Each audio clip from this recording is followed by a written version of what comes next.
नमस्कार दोस्तों, आज हम लोग बात करने वाले हैं वो टॉपिक गर्मियों को लेके होने वाला। गाइस यार अभी आपको पता है कि कितनी भयंकर गर्मियां पड़ रही है। और मैं आपको बता दूं कि पिछले साल मतलब जो टाइम निकला था, जो पहले साल निकली थी, उसके अंदर 2022 के अंदर जो है हॉटेस्ट वर्ल्ड रिकॉर्ड तोड़ा था। 122 सालों का रिकॉर्ड तोड़ा था। फिर आते हैं 2023 में फिर से गर्मियों ने जो है वो रिकॉर्ड ब्रेक किया था, यानी 2000 साल का रिकॉर्ड 2023 में ब्रेक किया था। फिर चलते 2023 के अंदर जनवरी मंथ के अंदर guys hottest world record break किया था। और फरवरी 2024 के अंदर भी गर्मियों ने हॉटेस्ट वर्ल्ड रिकॉर्ड ब्रेक किया था। और फिर आते हैं मार्च के अंदर भी हॉटेस्ट वर्ल्ड रिकॉर्ड जो है वो ब्रेक किया था। लगातार 11 महीनों से इतनी भयंकर गर्मियाँ पड़ रही हैं। इन गर्मियों के पीछे क्या कारण है? क्या ये वेदर इवेंट है और ये अचानक जो क्लाइमेट चेंज हो रहा है उसका रीज़न है, या फिर ग्लोबल वार्मिंग है? इसके पीछे क्या रीज़न है वही मैं आप लोगों को आज बताने वाला हूँ। तो अब चलते हैं हीट वेव्स की तरफ, गर्मियों की तरफ चलते हैं। मैं आपको बता दूं कि फिलीपींस में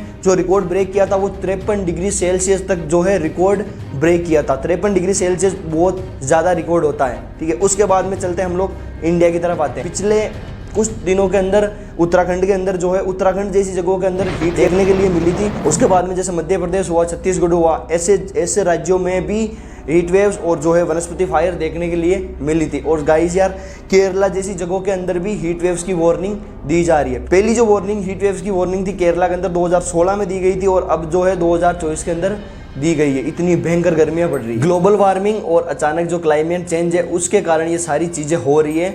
और अभी जो मैं आपको बता दूं कि जो अभी दुबई के अंदर जो है फ्लडिंग हुई थी, इतनी भयंकर बारिश हुई थी, उसके पीछे भी रीज़न इन्हीं का है कि अचानक से जो ये मौसम चेंज हो रहा है और भयंकर वाली हीट वेव्स हो रही है, इसकी वजह से ये हो रहा है। और मैं दूसरा, ये तो दो रीज़न मैंने बताए गाइस आपको, एक तो ग्लोबल वार्मिंग, दूसरा जो सबसे बड़ा कारण है वो मैंने आपको बताया था कि जो ये क्लाइमेट चेंज हो रहा है उसकी वजह से ये हो रही है। और तीसरा सबसे बड़ा कारण मैं आपको बता दूं गाइस, एल नीनियो और ला नीनियो, ये दो और सबसे बड़े रीजन है। इनके अलावा दो तो ये थे ग्लोबल वार्मिंग और तीसरा था ला नीनियो और एल नीनियो। जो ये मौसम इवेंट्स होते हैं ला नीनियो और एल नीनियो, ये प्रशांत महासागर के अंदर होते हैं गाइस। ये एक साल में ये मतलब 2-3 सालों तक भी चलते रहते हैं, कई बार 5 सालों तक ये जो है मौसम इवेंट चलते रहते हैं। मैं आपको बता दूं कि एक जो एक टब होता है, बाथ टब होता है, उसकी तरह होता है। जैसे समुद्र है उसकी जगह तो फिक्स है, मतलब फिक्स एरिया में वो फैला हुआ है। इस छोर पे होता है गर्म पानी और इस छोर पे होता है ठंडा पानी। और जो गाइस हवाएं चलती है ये इनको परिवर्तन करती रहती है। अभी जो ये गर्मियां पड़ रही है उसके पीछे रीजन यही है कि जो चलने वाली हवाएं है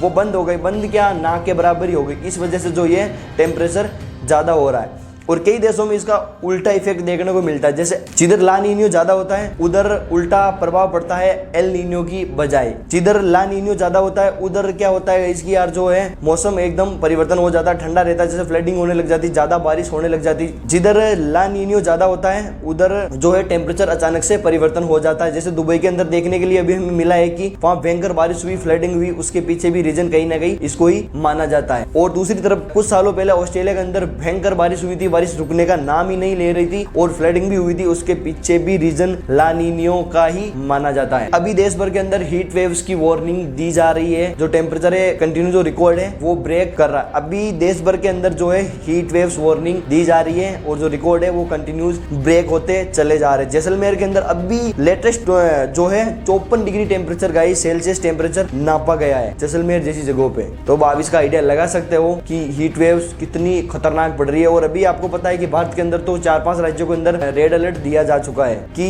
ग्लोबल वार्मिंग और जो अचानक मौसम इवेंट से क्लाइमेट चेंज हो रहे हैं उसकी वजह से भी ये हो रहा है। अभी कंटिन्यूसली जो गर्मी है वो कम होने का नाम ही नहीं ले रही है, कंटिन्यू जो है बढ़ती जा रही है। और यार पेड़ पौधे भी इनके पीछे कहीं ना कहीं रीजन है। लोग बाग जो है पेड़ों को लगातार काटने का ही प्लान है वो बना रहे, लेकिन लगाने का नाम कोई नहीं ले रहा। अभी भारत के अंदर आप लोगों को पता है कि एक आर्टिकल आया था, उसके अंदर है कि भारत के अंदर 500 करोड़ शायद 500 करोड़ या 1000 करोड़ पेड़ों की जरूरत है। अगर इतने पेड़ भारत के अंदर अगर लगा दिए जाए तो मौसम कंट्रोल हो सकता है, गर्मियों को हम लोग कंट्रोल कर सकते हैं। तो इन्हीं के ऊपर रिसर्च करनी पड़ेगी, इन्हीं के ऊपर काम करना पड़ेगा। मेरा मानना ये, मेरा बोलना ये है कि ज्यादा से ज्यादा हम लोग पेड़ लगाएंगे तो जो ये है गर्मियां कंट्रोल हो जाएगी। तो प्लीज आप लोगों से रिक्वेस्ट है ज्यादा से ज्यादा पेड़ लगाने की सोचें, तभी ये कंट्रोल में हो सकता है। बाकी पता नहीं दुनिया का क्या होगा। इंसान मंगल ग्रह पे जाने की सोच रहा है लेकिन धरती को सुधारने की नहीं सोच रहा है। मतलब इसको सुधारने की अगर सोच ले तो कहीं जाने की जरूरत नहीं है। सबसे बड़ी चीज पेड़, अगर पेड़ लगा देंगे तो मौसम वैसे ही कंट्रोल में हो जाएगा, कहीं जाने की जरूरत नहीं पड़ेगी। तो प्लीज रिक्वेस्ट है कि पेड़ पौधे ज़्यादा से ज़्यादा पेड़ पौधे लगाए। तो मिलते हैं नेक्स्ट वीडियो में, तब तक के लिए